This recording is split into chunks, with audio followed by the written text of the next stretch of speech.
Mesdames et messieurs, soyez les bienvenus sur Hando Media dans notre nouvelle émission Leadership au féminin. Leadership au féminin est une reconnaissance, un droit à la parole, une inspiration par et pour les femmes maliennes. Nous recevons aujourd'hui une désormais étoile de la musique malienne, sino-africaine, une inspiration pour sa génération. De son vrai nom, Hawa Diallo, elle n'a pas attendu le nombre d'années pour prouver sa valeur. Prix Découverte 2022, Black ID, bonjour. Bonjour. Merci d'avoir accepté notre invitation. Merci beaucoup à toi aussi, c'est un plaisir. Si c'est gentil. Aujourd'hui, nous allons parler de leadership au féminin.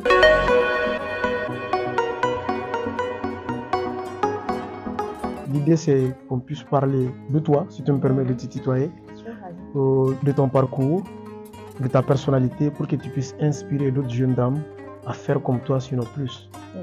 Alors, on va commencer par parler de toi-même. Tu puisses nous dire qui est Black ID.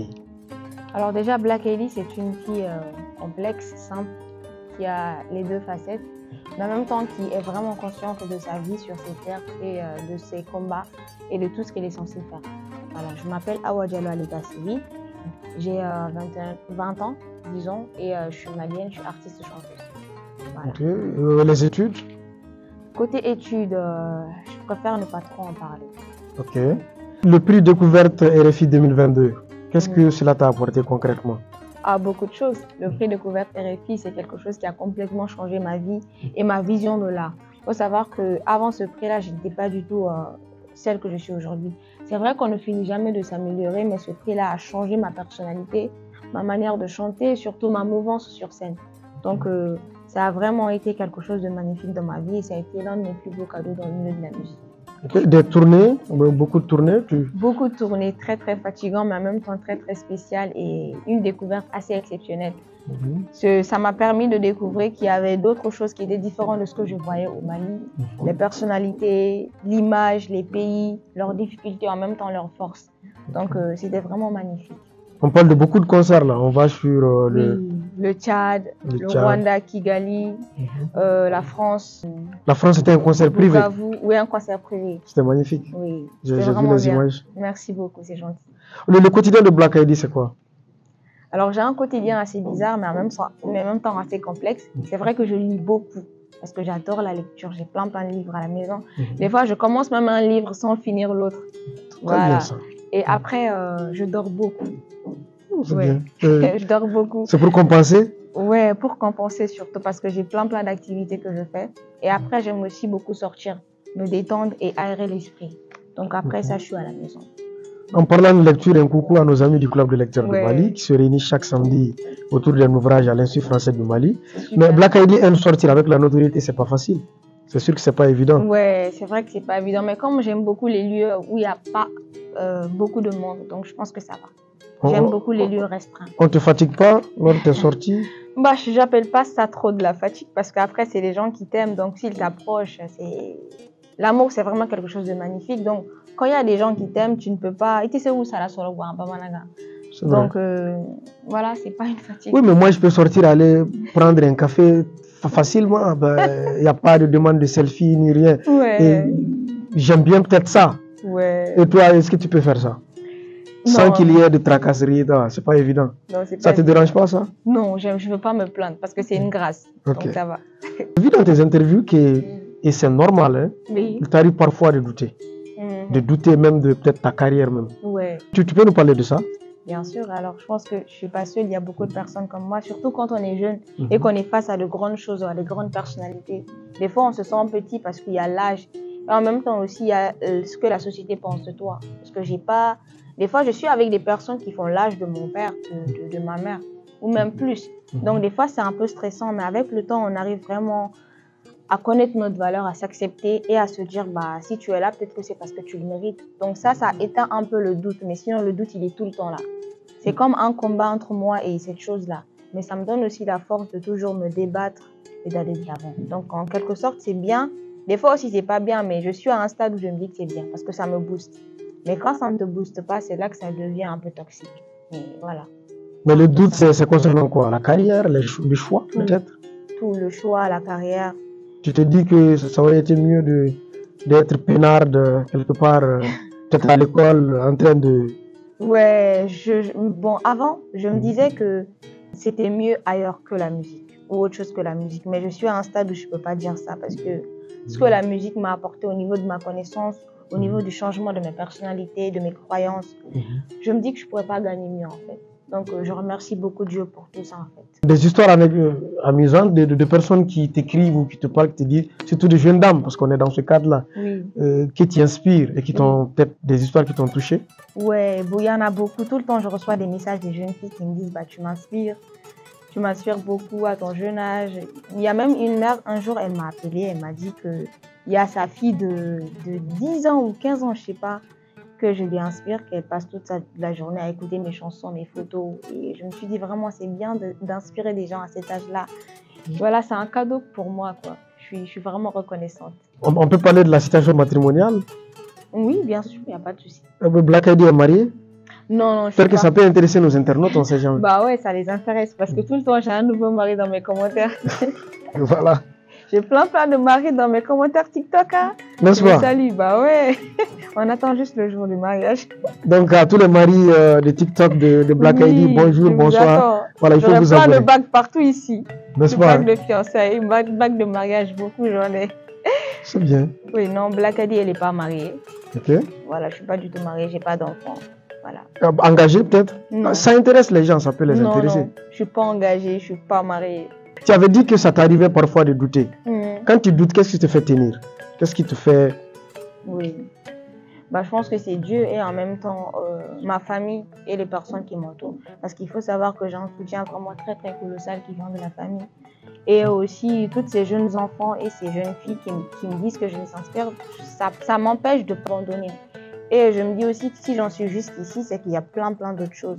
Et si Dieu m'a mis sur ce chemin-là, c'est pour que je fasse vraiment quelque chose pour le monde, pour moi et pour tous ceux qui m'entourent.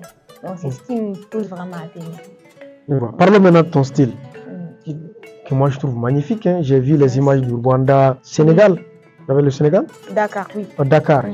C'était magnifique. Tu étais magnifiquement bien habillé. Merci. Même ici, à l'Institut français du Mali, c'était magnifique. Merci. Mais c'est quand même soumis à controverse. Il y a des personnes qui te...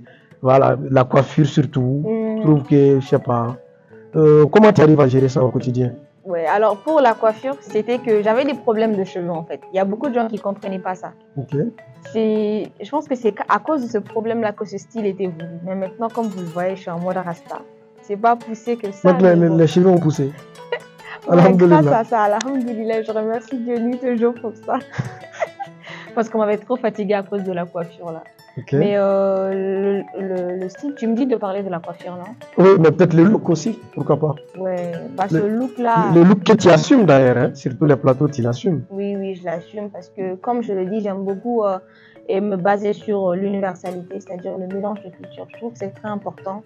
Je trouve qu'on est fait pour être ensemble, en fait.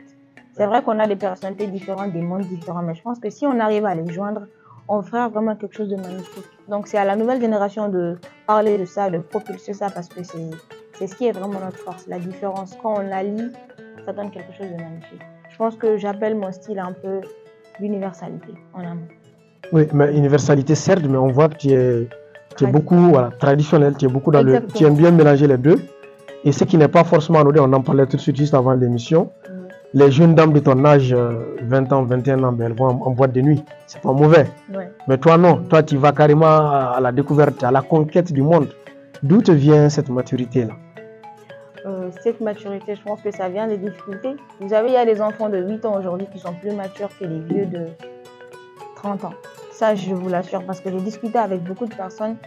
J'ai analysé les personnalités de beaucoup de gens et j'ai compris qu'aujourd'hui, même les enfants sont plus matures que les grandes personnes. Surtout les jeunes d'aujourd'hui. Moi, je les félicite beaucoup. J'aime beaucoup le caractère qu'ils ont et surtout cette force et cette envie qu'ils ont de vivre.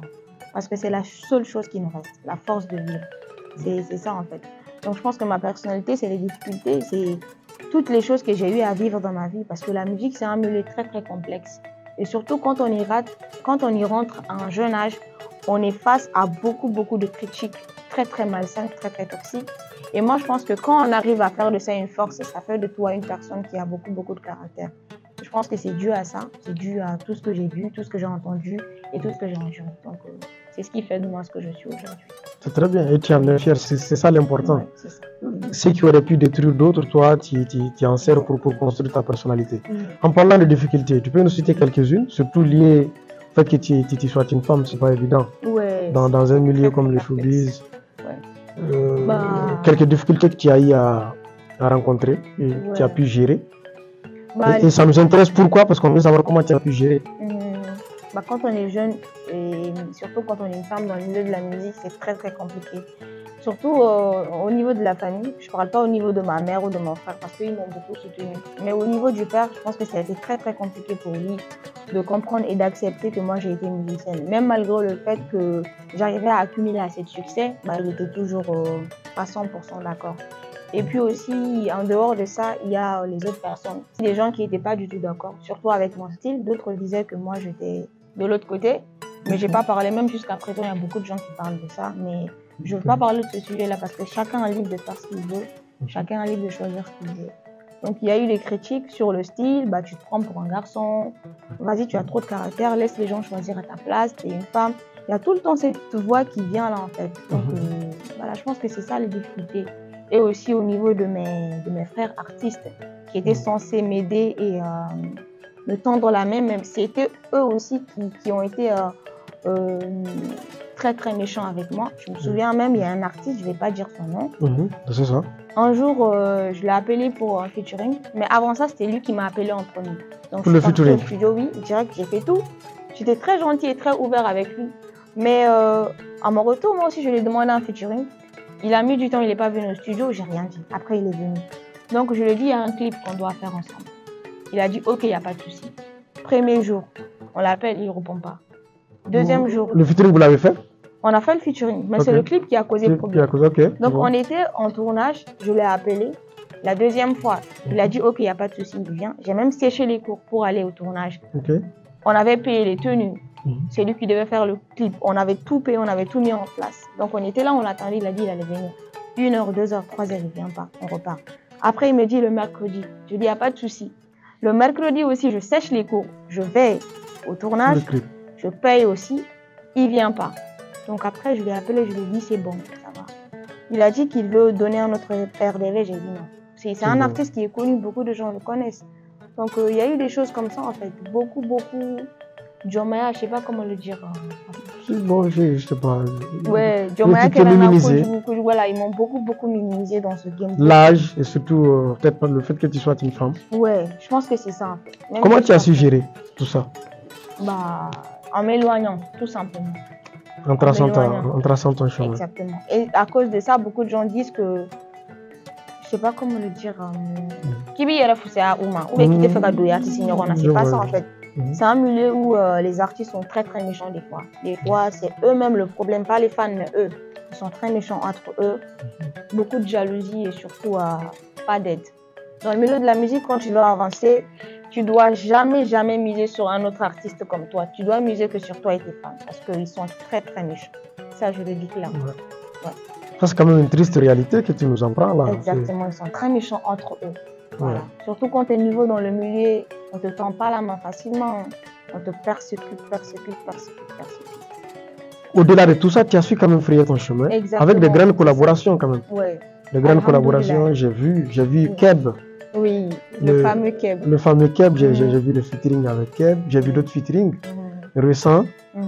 Et moi j'ai beaucoup aimé tes anciens morceaux. Ah bon? Il y a Aliou que j'ai beaucoup aimé. Tout le monde me le dit. Tout le monde me dit qu'il aime le morceau Aliou. Oui, c'est pas peut-être parce que c'est une chanson. Or, je ne suis pas trop chanson d'amour, mais j'ai beaucoup aimé Aliou. Ouais, même moi, je ne suis pas trop chanson d'amour. Oui, mais c'est pourquoi je demande pourquoi. Parce qu'au début, Aliou a beaucoup cartonné, mais tu t'es détourné de ce style-là. Pourquoi? Aliou, il est passé où? C'est bizarre, je pense que c'est l'âge. Peut-être que quand je grandis. Aliou a disparu. Aliou a disparu, mais je pense qu'il est un peu en moi, mais avec le temps, je vais le ressortir encore. Parce qu'on me le demande. Pourquoi Aliou? Tu aurais pu choisir Mohamed, Issa, Cheikh.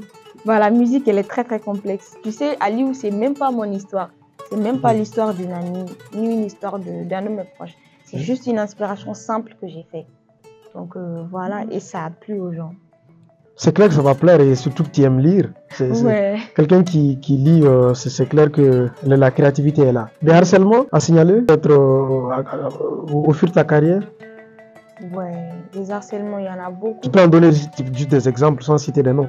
Ouais, par exemple, il y a des gens, ils insultent tes parents en message privé.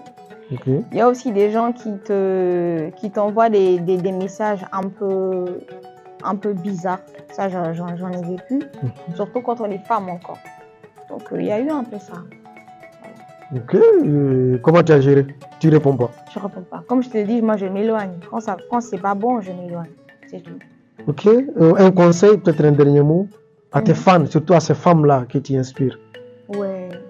Bah, d'abord, tout ce que moi je peux dire à ces femmes-là, c'est d'abord félicitations et bravo pour tout l'effort que vous êtes en train de fournir pour vous, pour votre société, pour votre entourage. Parce que la force de la femme réside dans sa classe, son élégance et surtout son amour qu'elle a pour les gens qui l'entourent. Parce que quand on entend femme, on entend protection, amour. Donc la femme doit surtout être ça en fait. Et comme je l'ai dit, je les félicite et je leur souhaite vraiment de se battre, de se donner la main, surtout de s'entraider. Parce que je trouve aussi qu'il n'y a pas assez de solidarité féminine. Donc c'est très important. Il faut qu'on laisse cette jalousie et cette rancœur de côté, qu'on se donne la main, qu'on se complimente et qu'on se complète. Et surtout, merci beaucoup à tous ces magnifiques hommes aussi qui nous aident parce que c'est très important. On a tendance à beaucoup critiquer les hommes, mais je pense qu'il y a aussi beaucoup d'hommes bien et bienveillants pour les femmes. Donc merci à eux, grâce à vous, on va de l'avant et merci beaucoup aux femmes. Donc, c'est tout ce que moi j'ai comme message. Ayez confiance en vous et battez-vous. C'est tout. Merci beaucoup Black Heidi, merci surtout d'avoir accepté notre invitation. Merci à ceux qui nous suivent depuis nos différentes plateformes. Nous sommes sur Facebook, LinkedIn, Instagram, TikTok et nous sommes aussi actuellement sur YouTube. Nous avons une chaîne YouTube et nous sommes en train de devenir de plus en plus nombreux sur YouTube. Alors merci beaucoup, merci à tous nos abonnés. Merci beaucoup à Black Heidi. Tu as quelque chose à ajouter? Oui, et surtout merci beaucoup à toi aussi. Merci pour tous les compliments que tu m'as fait du début jusque-là. Ça me fait vraiment plaisir en tant que femme de voir un homme aussi s'intéresser à ce que je fais. Ça montre que le monde avance. Merci pour ton intelligence et merci à toute ton équipe. Donc, merci pour l'invitation. Je vous aime beaucoup. C'est beau ça, je rougis. Ouais, merci beaucoup, merci Black Heidi. Surtout à tous nos abonnés, merci beaucoup. Merci d'avoir accepté notre invitation. Alors, durant tout ce mois, nous allons continuer à vous faire découvrir d'autres personnalités et surtout féminines qui sont en train d'impacter à travers leur charisme, à travers leur personnalité, à travers leur savoir-être et leur savoir-faire.